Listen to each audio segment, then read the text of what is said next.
సుమారు 6 కోట్ల సంవత్సరాల నుండి 24 కోట్ల సంవత్సరాల క్రితం డైనోసార్స్ అనే జీవులు ఈ భూమి మీద నివసించేవి. కానీ ఒక పెద్ద ఆస్టెరాయిడ్ మన భూమిని ఢీకొట్టడం వల్ల అవి అంతరించిపోయాయి. మన మానవ జాతి ఈ భూమి మీద పుట్టింది సుమారు 50 నుంచి 70 లక్షల సంవత్సరాల క్రితం మాత్రమే. మరి 24 కోట్ల సంవత్సరాల క్రితం డైనోసార్స్ నివసించేవి అని మనం ఎలా తెలుసుకున్నాం? మనం నివసిస్తున్న భూమి వయసు సుమారు 454 కోట్ల సంవత్సరాలు. మరి మన భూమి వయసు ఎలా కనిపెట్టారు?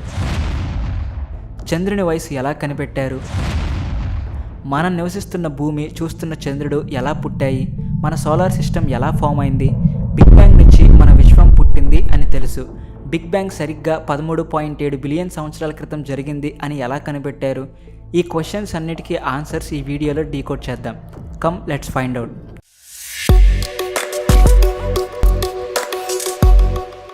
ఈ భూమి మీద మనతో పాటు కొన్ని కోట్ల రకాల పక్షులు, చెట్లు, జంతువులు నివసిస్తున్నాయి. మనకంటే ముందు కొన్ని వేల సంవత్సరాల నుంచి కూడా ఎన్నో రకాల చెట్లు, పక్షులు, జంతువులు ఉండేవి. ఈ విశ్వంలో పుట్టిన ప్రతిదీ ఏదో ఒక రోజు చనిపోతుంది.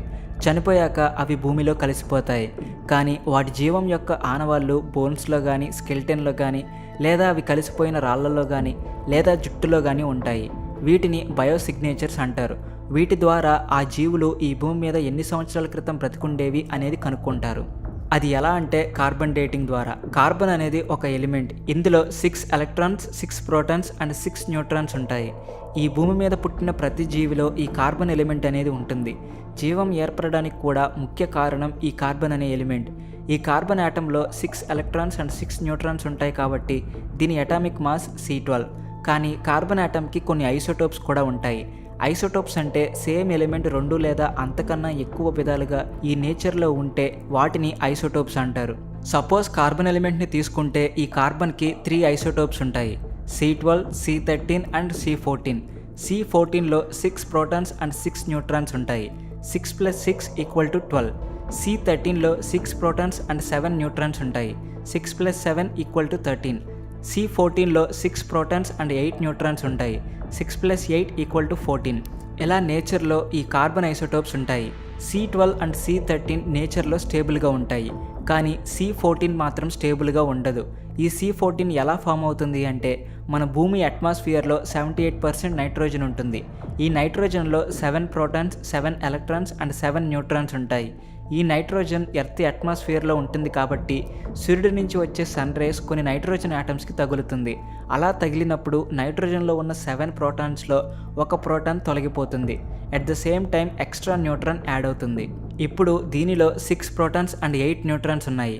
ఇలా ఈ ప్రాసెస్లో ఫామ్ అయిన కార్బన్ ఐసోటోపే C14. ఈ C14 నేచర్లో స్టేబుల్గా ఉండదు అని చెప్పుకున్నాం.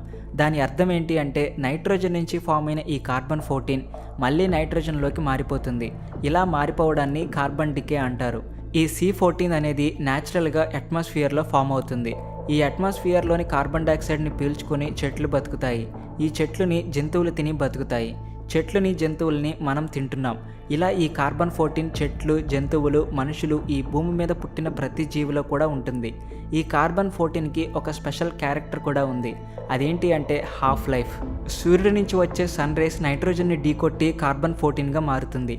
ఈ కార్బన్ 14 మళ్ళీ నైట్రోజన్గా మారడానికి 5730 సంవత్సరాలు టైం పడుతుంది. దీన్ని యూజ్ చేసుకుని మనం ప్రతి జీవి ఎన్ని సంవత్సరాల క్రితం పుట్టింది అనే విషయాన్ని తెలుసుకోవచ్చు. అది ఎలాగో ఇప్పుడు చూద్దాం. ఈ భూమి మీద ఉన్న ప్రతి జీవిలో కార్బన్ 12 ఉంటుంది. అలానే కార్బన్ 14 కూడా ఉంటుంది. ప్రతి 1,00,000 కోట్ల కార్బన్ 12 ఆటమ్స్కి ఒకే ఒక్క కార్బన్ 14 మాత్రమే ఉంటుంది. ఈ రేషియో ప్రతి జీవిలో సమానంగా ఉంటుంది. సో సపోజ్ ఒక డైనోసార్ బోన్ని తీసుకుంటే అందులో 100 లక్ష కోట్ల కార్బన్ 12 ఆటమ్స్కి 100 కార్బన్ 14 ఆటమ్స్ మాత్రమే ఉంటాయి. సరిగ్గా 5730 సంవత్సరాల తరువాత ఈ 100 లక్ష కోట్ల కార్బన్ 12 ఆటమ్స్ అలానే ఉంటాయి.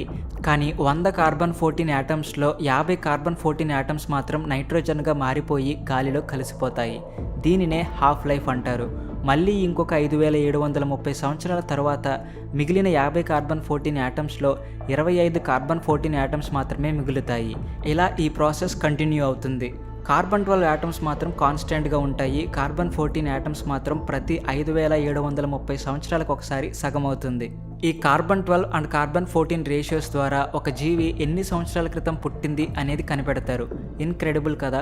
ఈ ప్రాసెస్నే కార్బన్ డేటింగ్ అని పిలుస్తారు. ఈ కార్బన్ డేటింగ్తో 55,000 సంవత్సరాల వరకు క్యాలిక్యులేట్ చేయొచ్చు. ప్రతి జీవంలో కార్బన్ ఉంటుంది కాబట్టి కార్బన్ డేటింగ్ ద్వారా వయసు కనిపెడతారు. మరి జీవం లేని వాటి వయసు ఎలా కనిపెడతారు? సపోజ్ మన భూమిని తీసుకుంటే మన భూమి ఈ సోలార్ సిస్టంలో 454 కోట్ల సంవత్సరాల క్రితం ఫామ్ అయింది అని చెప్పారు. మరి ఇది ఎలా క్యాలిక్యులేట్ చేశారు? మన మిల్కీవే గ్యాలక్సీలో ఔటర్ రీజియన్లో మన సోలార్ సిస్టమ్ ఉంటుంది. కొన్ని కోట్ల సంవత్సరాల క్రితం మన సోలార్ సిస్టమ్ లేదు. మనకి దగ్గరలో ఉన్న ఒక స్టార్ చనిపోయి పేలిపోయింది. అది పేలినప్పుడు ఆ స్టార్ యొక్క డస్ట్ అండ్ గ్యాస్ కొన్ని లైట్ ఇయర్స్ వరకు వ్యాపించింది. దీనిని ఇంటర్స్టెల్లర్ క్లౌడ్స్ అని అంటారు. రీసెంట్గా మన జేమ్స్ వెబ్ స్పేస్ టెలిస్కోప్ కొన్ని పిక్చర్స్ పంపింది కదా, నెబులా పిక్చర్స్. ఇలా ఉండేదన్నమాట. కొన్ని లైట్ ఇయర్స్ అంత పెద్ద ఈ డస్ట్ క్లౌడ్ సడన్గా కొలాప్స్ అయ్యి ఒక సోలార్ నెబులా లాగా ఫామ్ అయింది. ఈ సోలార్ నెబులా సెంటర్లో స్పిన్ అవుతూ దాని చుట్టూ ఉన్న మ్యాటర్ని డిస్క్ లాగా తయారు చేసుకుంది. ఈ డస్ట్ క్లౌడ్లో ఎక్కువ amounts of iron, silicon, aluminium and mostly rocks ఉండేవి. ఈ నెబులా ఫాస్ట్గా స్పిన్ అయ్యేటప్పుడు సెంటర్లో గ్రావిటీ క్రియేట్ అయ్యి ఆ గ్రావిటీకి ఎక్కువ డెన్సిటీ ఉన్న మ్యాటర్ అంతా సెంటర్లోకి చేరుకుంది. సెంటర్లో ఉన్న హై ప్రెషర్కి హైడ్రోజన్ ఆటమ్స్ కలిసి హీలియంగా ఫామ్ అయ్యాయి. ఈ ప్రాసెస్ జరిగేటప్పుడు high amounts of energy release అవుతుంది. అదే సన్లైట్. అండ్ ఇలా ఫామ్ అయిన స్టారే మన సన్. మన సన్ చుట్టూ ఉన్న మెటీరియల్ మొత్తం ఇంకా అప్పటికి డిస్క్లానే ఉంది. కొన్ని వేల సంవత్సరాల తర్వాత ఆ మ్యాటర్లో ఉండే ఎలక్ట్రోస్టాటిక్ ఫోర్స్ వల్ల ఆ మ్యాటర్ అంతా ఒక చోటుకి చేరుకొని ప్లానెట్స్ లాగా ఫామ్ అయింది. సింపుల్గా చెప్పాలంటే మనం మజ్జిగని చిలికినప్పుడు సెంటర్లోకి వెన్నంతా చేరుకుంటుంది కదా, అలా సూర్యుడు పుట్టుకొచ్చాడు. ఒక ప్లాస్టిక్ దువ్వెనని మన తలకి రుద్ది చిన్న పేపర్ ముక్కల దగ్గర పెడితే ఆ పేపర్ ముక్కలన్నీ దువ్వెనకి అంటుకుంటాయి. ఇది ఎలక్ట్రోస్టాటిక్ ఫోర్స్ వల్ల. సేమ్ ఇలానే ప్లానెట్స్ పుట్టుకొచ్చాయి. అలా ఫామ్ అయిన ప్లానెట్స్లో ఒక ప్లానెటే మన ఎర్త్. అండ్ మిగిలిన కొంత మ్యాటర్ కొన్ని ప్లానెట్స్కి మూన్స్ లాగా ఫామ్ అయింది. ఇంకొంత matter asteroids, comets and మీటియోరైడ్స్లా form అయింది. ఇలా ఈ ప్రాసెస్లో మన సోలార్ సిస్టమ్ మొత్తం పుట్టుకువచ్చింది. స్టార్టింగ్లో మన ప్లానెట్ ఎర్త్కి మూన్ లేదు. మన సోలార్ సిస్టమ్ ఫామ్ అయ్యే ప్రాసెస్లో ఒక మార్స్ సైజ్ అంత ప్లానెట్ మన ఎర్త్ పైభాగాన్ని ఢీకొట్టింది. ఆ ఇంపాక్ట్కి మన ఎర్త్ పైన ఒక ముక్క ఆర్బిట్లోకి వెళ్ళి అది మూన్ లాగా తయారైంది. అండ్ ఇదే ఇంపాక్ట్కి మన ఎర్త్ యాక్సిస్ కూడా కొంచెం షిఫ్ట్ అయింది. అందుకే మన ఎర్త్ కొంచెం టిల్ట్ అయ్యి తిరుగుతూ ఉంటుంది. ఇలా టిల్ట్ అవ్వడం వల్ల మన ఎర్త్కి సీజన్స్ మొదలయ్యాయి. అండ్ ఈ సీజన్సే భూమి మీద జీవం ఏర్పడడానికి సహాయపడింది. అంటే మన ఎర్త్ అండ్ మూన్ ఇంచుమించు సేమ్ టైంలోనే పుట్టాయి. ఈ విషయం మనకి ఎలా తెలిసిందంటే 1971లో అపోలో 14 మిషన్లో కొంత చంద్రుడి సాయిల్ని, రాక్స్ని భూమి మీదకి తీసుకొచ్చారు. ఆ సాయిల్ని రేడియోమెట్రిక్ డేటింగ్ చేస్తే మన భూమి అండ్ చంద్రుడు ఎలా పుట్టాయి, అలానే ఎన్ని సంవత్సరాల క్రితం పుట్టాయి అనేవి తెలుసుకున్నారు. ముందు మనం కార్బన్ డేటింగ్లో కార్బన్-14 యొక్క హాఫ్ లైఫ్ గురించి తెలుసుకున్నాం కదా. సేమ్ అలానే ఇంకొన్ని ఐసోటోప్స్కి చాలా ఎక్కువ హాఫ్ లైఫ్ ఉంటుంది. యురేనియం-238 ఐసోటోప్ యొక్క హాఫ్ లైఫ్ 450 కోట్ల సంవత్సరాలు ఉంటుంది.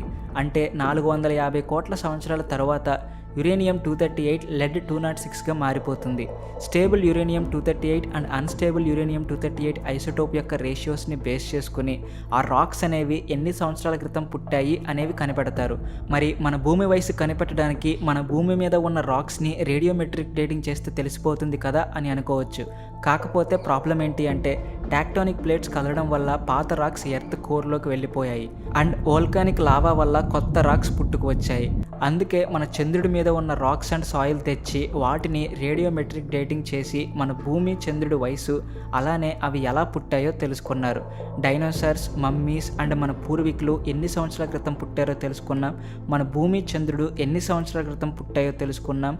ఆఖరికి మన సోలార్ సిస్టమ్ ఎలా ఫామ్ అయిందో కూడా తెలుసుకున్నాం. మరి మన విశ్వం ఎలా పుట్టింది, ఎన్ని సంవత్సరాల క్రితం పుట్టిందో తెలుసుకోవడం ఎలా?